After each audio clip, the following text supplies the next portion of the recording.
day, Good morning, internet people. Good morning. Yeah, thanks, guys. That really helps. We can do the Vanguardia thing. Good morning, good afternoon, good evening, good night, whenever you're watching. Hello. Garth here. Garth here from Draw the Trigger, bringing you a deck profile of some trolly Nubatama chaps.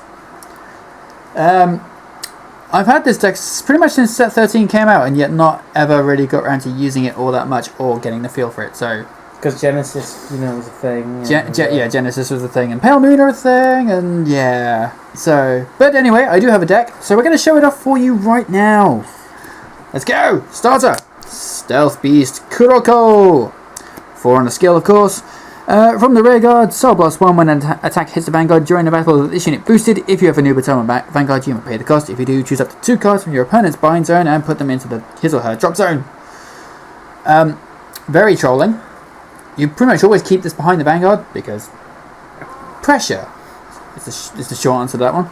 Now, someone we do know at our locals does like to run 3 copies of this in their deck for major trolls. That's quite the thing to deal with, but yep, very good starter. I think one of the better starters out there. What do we think, chaps? Phil's not paying attention. He's busy looking at Tumblr. Stop looking at Tumblr, you. Tumblr's good. What are you talking about me? Unless you're looking at the Draw the Trigger Tumblr. I'm looking at Doctor Who. Link in the description, go check it out. I'm just giving Ed more work. Triggers! Unfortunately, Nubatama were only given 1 set of each trigger, which is a massive pain because they don't really want to draw cards, as for reasons that you'll see in a minute. So we have 4 crits, 4 draws, 4 stands, and 4 heals. The stand has a trigger of putting this unit into the soul and giving one of your Nubatama plus 3k. Never use it, so... They're not really getting any more triggers, are they? No, well, they're not really getting many more cards. They just announced a Legion for it, but... There might be some new triggers then that come out with the Legion. Yeah, maybe. We'll see. Depends on if we get it. I don't know how we're going to get those things. At the time of filming, we've only just discovered that Nubatama are getting a Legion. Those aren't the only grade 0s in the deck, though. 2 copies of Stealth Beast Hagakure. Oh, old school. BTO 1. Counterblast 1 when this unit is placed on the Guardian Circle. If you have a Nubatama Vanguard and the number of cards in your hand is less than your opponent's, you may pay the cost. If you do, your opponent chooses a card from his or her hand and discards it. Ninja Master. I love this card. I wish I could run more of him, but then I get Grey stuck way too much, so I kind of can't. It sucks, but we have to deal with it. Oh yeah. So because there are a couple of extra grade 0s, we have to take out things from other places, which means that in this deck, 3 Perfect Guards, Stealth Beast, Mijingakure. Only 3 because I've not got room for 4. But it goes without saying, perfect guards are perfect guards, and therefore you have to run them. 2 Stealth Rogue of the Night, Sakura Fubuki. Bonus points to me for pronunciations. 8k vanilla. What more can be said? It's an 8k vanilla. It's very important. Good ride target. Next, 4 copies. In a stirring turn of events, I run 4 of a thing in this deck. Tempest Stealth Road Fuki. Why is it I trip over on the easy things to say? Yeah. This card. How you say that? Now then, there is a misprint on this card, so I will read out the correct way of this card's effect working. Counterblast 1, put this unit into your soul. If you have a Nubatama Vanguard and the number of cards in your opponent's hand is 3 or more, not less, but more, you may pay the cost. If you do choose a card at random from your opponent's hand, bind it face down, and at the end of that turn, your opponent puts that card bound by this effect into his or her hand. You can team this up very nicely with starter for some trolls. Good card, again, creates pressure that your opponent does not want to have to deal with. Speaking of pressure, possibly one of the greatest grade ones in the entirety of the game, really, I think. 4 copies of Stealth Dragon Dreadmaster. BTO 1 again. More BTO 1. It's really funny how the best cards in this game have come from BTO 1. And didn't get any support for about 2 years. I know, it's annoying. Counterblast 1. When an attack hits during the battle that this unit boosted a Nubatama, if the number of cards in your hand is less than your opponent's, you may pay the cost. If you do, your opponent chooses a card from his or her hand and discards it. Lovely. There's no reason to run this card at any less than 4 because it's just so good. And you put these 2 on the rear guard behind the rear guards. And then you keep the starter behind the Vanguard and bind things. It's great. Ed knows the feel. It's a painful one. So there's one less grade 1 in the lineup because of the extra grade 1, and it's the same story for the grade 2s. So 3 10k vanillas, Stealth Rogue of 1,000 Blades, Obora Zakara. Doing well. 10k vanilla, that's your ride target. More can be said. And then 3, oh my god, bears! Bears! Stealth Beast Tamahagane. When each unit is placed on the Vanguard or Rearguard circle, if you have a Nubatama Vanguard, choose one of your opponent's Rearguards, bind it face up, and at the end of that turn, your opponent puts that guard bound by this effect into his or her hand. So it binds a Rearguard on place. Again, another one to combo with pressure from this. There's a couple of cards that do that in this deck. It's lovely. Great pressure everywhere. And then the last of the grade 2s is 4 copies of Stealth Dragon Kokujo. This thing benefits from things being bounded. It's bounded. I keep doing that, to be honest. I keep saying things like bounded and binded and stupid. Grammar. I know. Is that grammar or is that punctuation? It's grammar. It's well. Break ridden. And normally I'm such a stickler for grammar. Anyway, this guy's effect during your turn, when an opponent's card is placed into his or her bind zone, if you have a Nubatama Vanguard, this unit gets power plus 2,000 until the end of turn. So if you combine it with this, it becomes an 11, and if you combine it with another card you'll see in a minute, its power goes nuts. But not yet, because we've got to show off the first of these lovely cards of grade 3-ness. That is the Break Ride. 4 copies of Shura Stealth Dragon Kujikiri Kongo. Limit Break 4. When a Nubatama rides this unit, choose your Vanguard, and until the end of turn that unit gets power plus 10,000. Your opponent chooses a card from his or her hand and discards it. Your opponent then chooses a card from his or her hand and binds it face down, and at the end of the turn your opponent puts the card bound by this effect into his or her hand. Again, teams up with this. Starter is your friend. Unless you're playing against a retiring deck, in which case your starter's going to die. When each unit attacks, if the number of cards in your opponent's hand is 3 or less, it gets plus 2k until the end of that battle, which is kind of difficult to do, to be honest. You'd have to keep binding and... You have to kind of keep rewriting the thing, I think, just to get it to...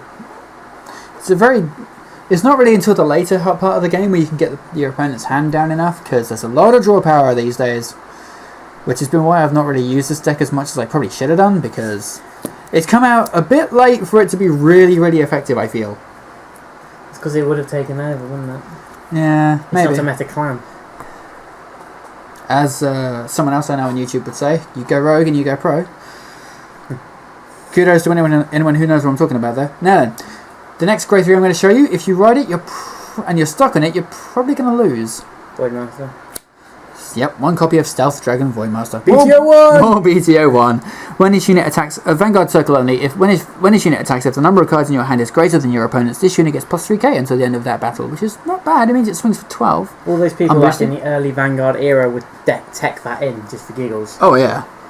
It doesn't require a Nubatama Vanguard for its effect. No, it's true. And also, it also doesn't require a Nubatama Vanguard for its other ability, which is Vanguard or Rearguard counterblast 1 when its unit's attack hits. If the number of cards in your hand is less than your opponent's, you may pay the cost. If you do, your opponent chooses a card from his or her hand and discards it. That sounds familiar. Where have we just heard the thing like that? I can't think